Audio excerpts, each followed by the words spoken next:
Hey guys, this is Chris. I'm doing this YouTube video because there have really not been a whole lot of reviews on the third row seating and the car seat situation in general on the new 2023 North American plug-in hybrid Mitsubishi Outlander. So we're going to do an in-depth review of that real quick. The reason I purchased this vehicle was because I'm coming from a 2018 Nissan Armada, great for towing, but pretty terrible on gas mileage. So we decided that the plug-in hybrid is the best thing to fill the gap between full EV and road trip availability. And I've got two kids. I've got a 6-year-old little girl and a 4-year-old little dude. And both of them use car seats. So we're gonna talk about the car seats and get in depth with the third row seating. All right, first things first, we're gonna figure out how to open up the third row seats. Right now we've got them stowed. I'm not impressed with the lighting in the vehicle. It looks like it's old school incandescent lighting. Third row seats and really middle row seats have some to be desired with the lighting. So I've got some auxiliary lights here to help us out here at night. But first we'll work on the strap here. Pretty straightforward to open up. Just do it in numbers here. Everything is numbered, and then we'll just extend the headrests. As you can see, a pretty fair amount of cargo space if the third row is extended. However, with the second row fully reversed or fully to the rear, you can see that there is absolutely zero leg room here for the third row. And we will talk about that. Taking a step back to the third row, there are no latch restraints or buckles for any sort of rear-facing or forward-facing car seats, and there are no tethers in the rear for any sort of forward-facing. So essentially, if you're going to have someone in the third row here, you're going to be forced into purchasing a booster seat, which luckily my daughter is right in the range for, and we were able to do, although not really ideal. Coming around back to the front, here is my daughter, and here is the booster seat we purchased at Walmart recently.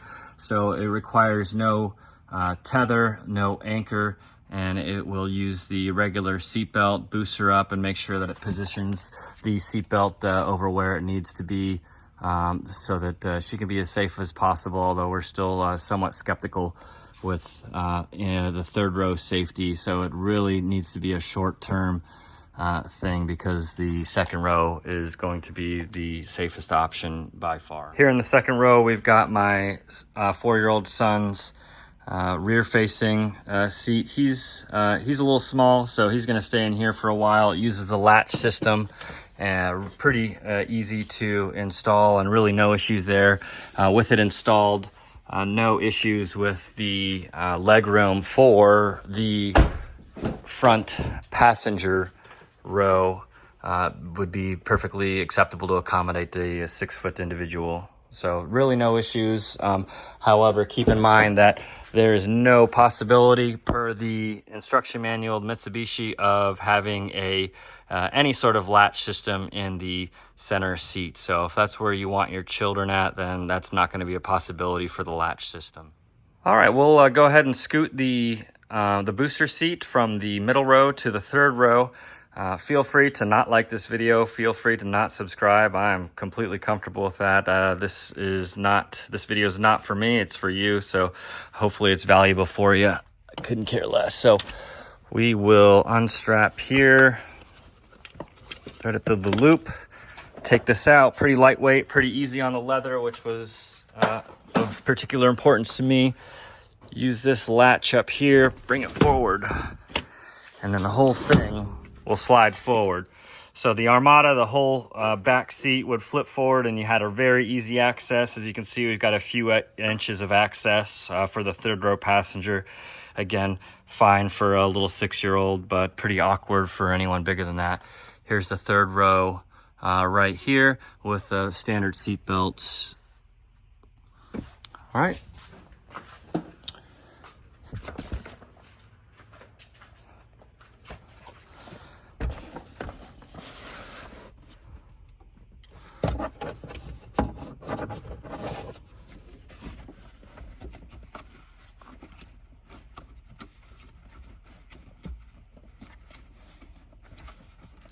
Again, the lighting's not great back here.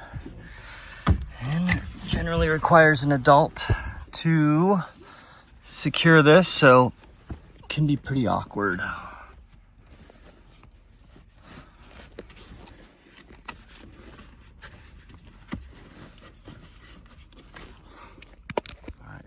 We've got the shoulder strap adjusted, pulling it over, and the child will essentially strap themselves in, making sure that both the lap belt and the shoulder belt are underneath the arm bar here and securely fastened into the seat belt. And there you can see. And soon we will have our lovely model Elise showing you how much legroom there is for a six-year-old. All right, this is my 6-year-old Elise. She's going to demonstrate strapping in for the booster seat. Go ahead, Elise.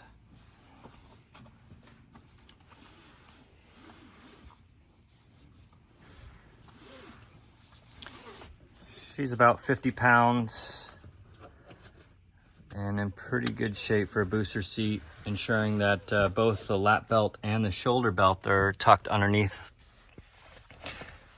here. And you can see if we put this back,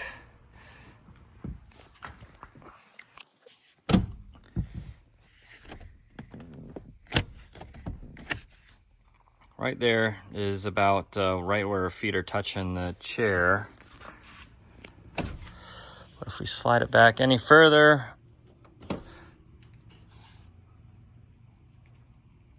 her feet are squished up against. They're pretty much as far back as they can go against the seat. Put your feet sideways. All right, so right about there with the boots is about as far as the seat can go back with her being halfway comfortable. I am 72 inches, 6 foot on the dot, and right about here, my knees are touching the seats. Wouldn't be bad for a 30, 45 minute trip, but my knees are slightly touching the back seats.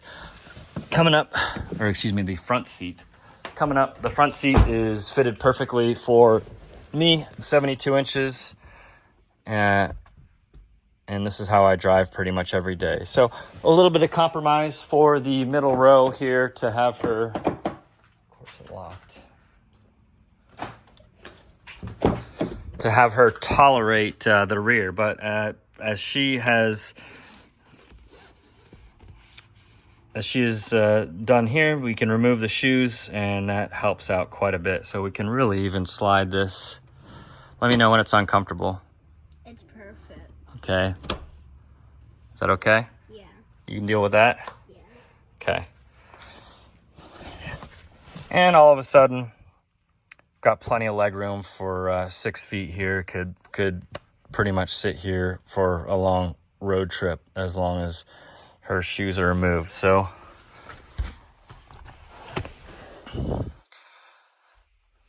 minimal leg room, but enough for a 6-year-old and certainly adequate for when the grandparents visit and we want to have a jack of all trades, master of none. And so far I've been very happy with the vehicle. Drive round trip to work every day, about 26 miles and fully charged every morning. And I'm coming home with about 27 miles or so average of an estimated range on pure electric. So happy with the vehicle, but just wanted to do a quick in-depth review of car seat situations, because if you're like me, I bought this vehicle specifically because it had the flexibility of a third row and great gas mileage should you want that, and none of the range anxiety of a new EV. Appreciate you watching, and again, don't comment, don't care, but this is for you guys. Have a great evening. Bye.